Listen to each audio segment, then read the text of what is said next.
Further debate? I recognize the member from Lanark, Frontenac and Kingston. Thank you, Speaker. Bill 195, I refer to it today as a more appropriate title would be the Death of Democracy Act. Sir, please. Yep. The Death of Democracy Act. You know, and, well, maybe you're here more often, you'd see that. The Reopening Ontario Act, as stated by the Canadian Civil Liberties Association, states it said illegitimate purpose and seriously flawed. There is no need for this bill. And that's what I want to get into during this discussion is why? Why this bill? And that's, of the 5 W's, there is no W more important than the question why. Right? Because the government has authorities. It has a majority government. It can make any and utilize any authority that is lawfully allowed to do through the legislative process in this chamber. It's always had that authority.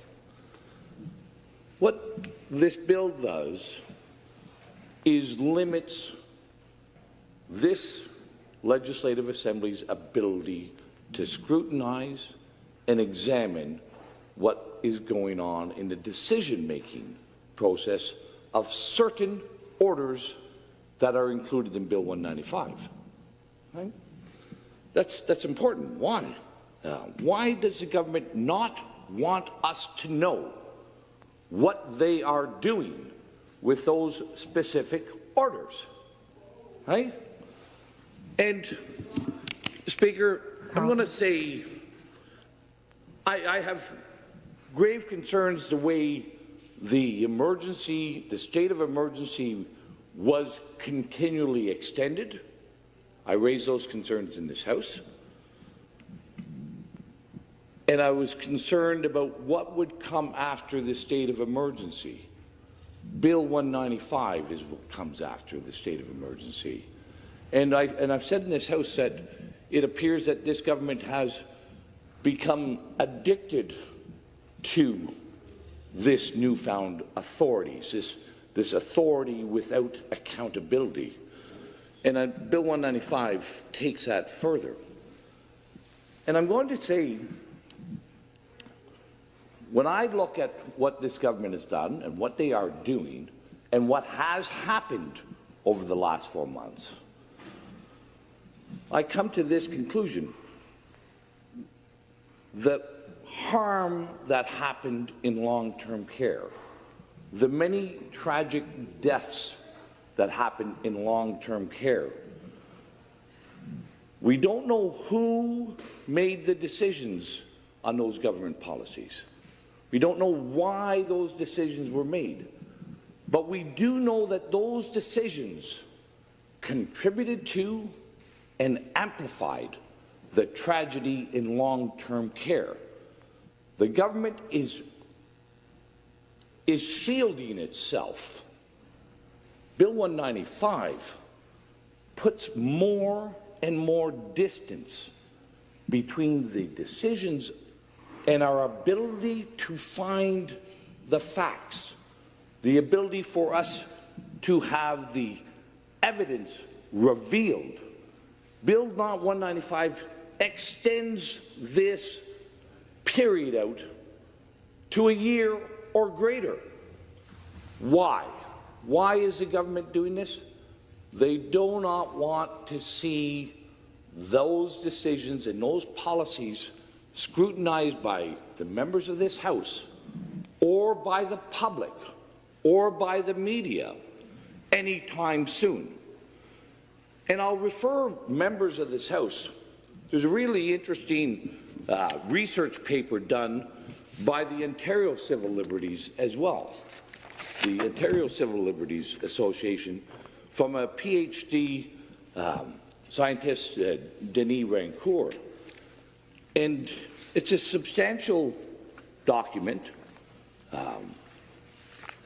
and I've got the website, the link on my website.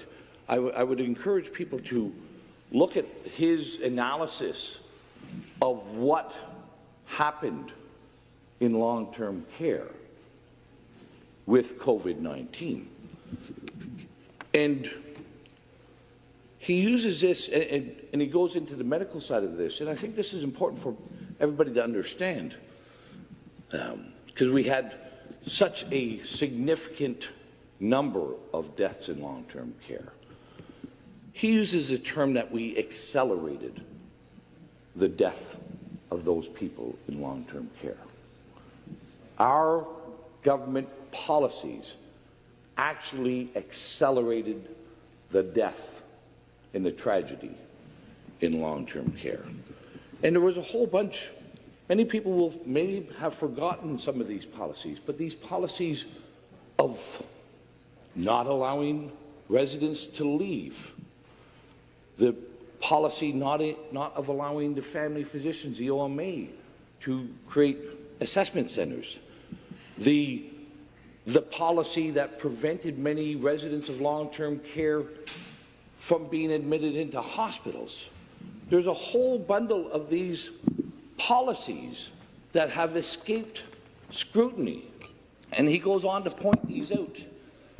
And I think it's good for all of us to understand this. You know, you're elderly, you have chronic illness or multiple illnesses, you're in a long-term care facility, your immune system is diminished, and the government comes out and says, we're in a pandemic. You're already in a compromised position. We're in a pandemic, and you are not allowed to see anybody. They raised the fears of so many people. And Mr. Rancourt, in his research, does a very good job of illustrating that we scared a lot of these people to death. We actually scared them to death in a literal fashion. I'm sorry to interrupt the member. Member from Carleton, I think will withdraw. Withdraw. Thank you. Sorry to interrupt the member. Please continue. You know, so I do encourage people to read some of these analysis of what's happened. But at the end of the day, that's where I see Bill 195, is keeping this information as far removed from the public domain as can be done. Okay? We'll keep extending emergency orders, keep people preoccupied, keep people thinking about this other puppy in the window with Bill 195, and keep people from looking into the past, prevent people from looking into the past. One of the things that was interesting when I was going through this document, because Mr. Rancourt goes through and looks at every American state, he looks at every Canadian province, he looks at all the European countries, and he uses his data, what's called all-cause mortality data. And he got that data from every Western jurisdiction, but Ontario won't release the data. He can't do that specific analysis in Ontario because this government does not release the data. And, you know, again, why? You know, every American state, go through it, every American state, the UK, Scotland, Wales, Germany, Italy, all of these countries release all the data. And you can have an independent analysis. And I'm left to conclude, Speaker, that, you know, Bill 195 is not a power grab as such. I don't think so. But it is certainly harmful to democracy. It is an affront to democracy. Democracy cannot function if there is not accountability, if there is not transparency. You do not have a democracy.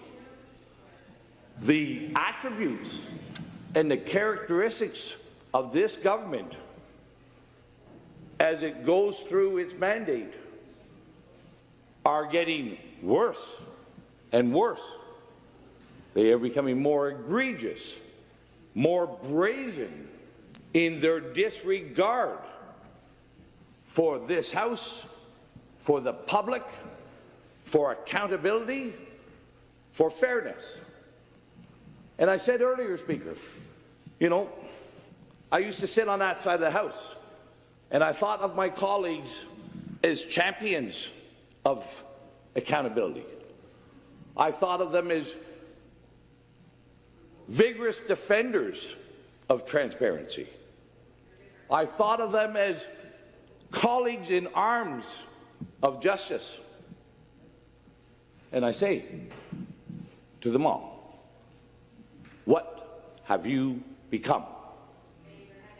When democracy doesn't look so good, and it doesn't, look up in the morning and look in the mirror, and you'll be able to say, I don't have to go looking for the culprit. He's there. Thank you.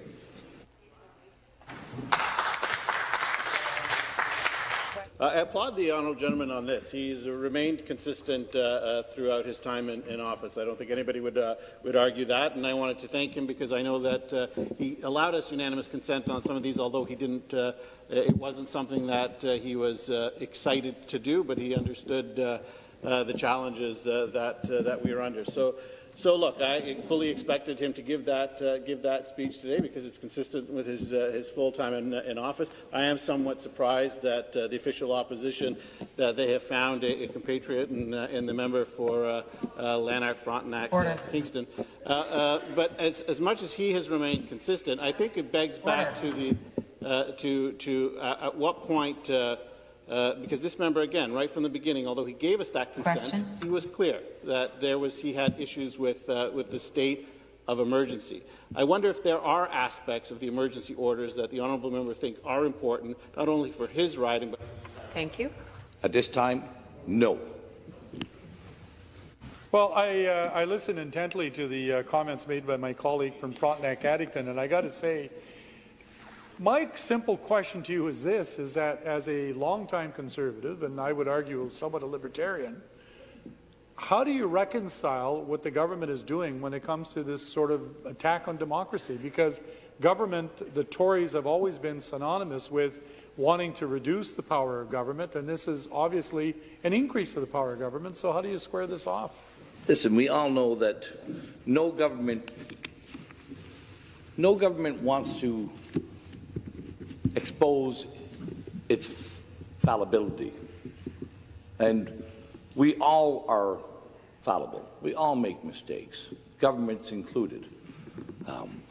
Unlike individual members in this House, governments never want to admit a failure and will go to great lengths, oftentimes, to hide those errors. I do believe that I was very supportive of those initial actions back in March. The unknowns were huge. Response? But evidence became revealed and known, and it was not acted upon without that tragedy. Thank you, Madam Speaker. I appreciate the comments from the member for Lanark, Frontenac, Kingston. As the member knows, his riding is one of my favourite places in the province, and I spent much of my childhood and as many weekends as I can up at Pike Lake in his wonderful riding.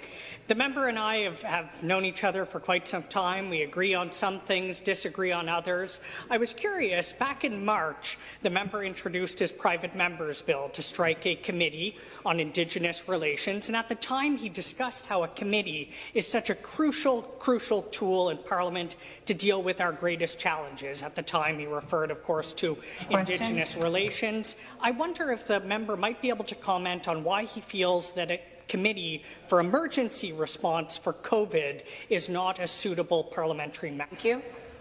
Thanks for the member from Nepean. The all-party committee that I proposed in its legislature adopted through that motion, has enacted, had no limitations on its function and its use. The select committee that has been established by motion 84 or 85, or whichever motion, has very defined limits on its questioning of who it can question, and very short time frames on who it can question, and has no ability to compel that person. It says the Premier may show up. It doesn't say the Premier shall, and so there's no ability to compel any actual result out of that committee. Thank you.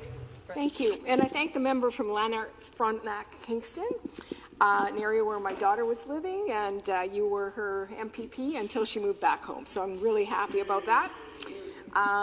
But she loved her time there. And I thank you for your comments. I am interested in, as a insider into the conservative psyche, and I was intrigued by your why they're doing this. Could you expand on that a bit? A minute, I'm not going to be able to expand on too much more. But as I mentioned in the debate, there was all these policies that came through, and if you remember, the policies were going as fast and as furious, and every day there was more policies, and there was so much that you forgot what happened yesterday by the time today came around. And that's why none of these policies got suitable scrutiny. One of them is the memo that was issued by the Belleville Hospital to all the long-term care facilities in the Quinte area that said, if you have a resident who is exhibiting signs of COVID, we will not admit them to hospital. Okay? That meant you will die in place.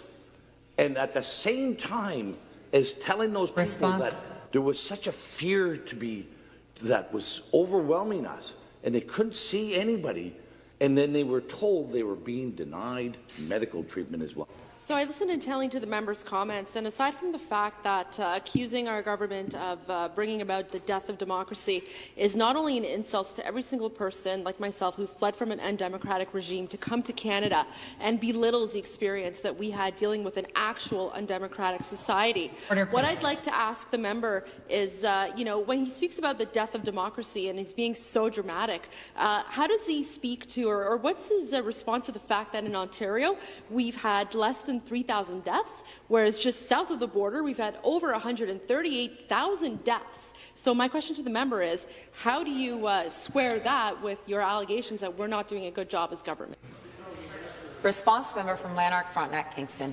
Well, generally when I make a comparison, I try to compare apples with apples and not apples with oranges. The population in the United States is over 350 million people. The population here is 14 million people. So if you want to be critical, at least come up with some good, substantial, and relative facts. Stop the clock. Okay, we will continue, but I'm going to invite folks to bring the temperature down, direct all of their remarks to and through the chair. That goes for all sides of the House, please. Enough. Okay, and we will continue. Further questions? I recognize the member from Essex. Mr. Speaker, the member has been here for quite some time, and we certainly appreciate his counsel on these types of matters. I'm wondering if he can tell us what cautionary tales he might envision in the future for future legislatures, if this is indeed a precedent. We'd call it the slippery slope. We saw lots of slippery slope through the Liberals. This, I would say, is an avalanche in terms of the devolution of democracy. I'm wondering if he can foresee what impact this might be on oversight and accountability through this body. Well, I would phrase it like this. Institutions are built slowly and incrementally. Institutions also crumble slowly and incrementally through erosion. And I think that's what we're seeing here is a significant erosion. We saw something that could be justified back in March because of unknowns. That's without a doubt. I think it would have been reckless to do otherwise. But as we kept eroding week after week, month after month, and we kept forgetting that there was new evidence we should be looking at. There was new data that we should be looking at. We should be looking at new things. We continue to erode. I found it astonishing that this government would bring in this bill at this time. What it'll do in a year from time, I have no idea.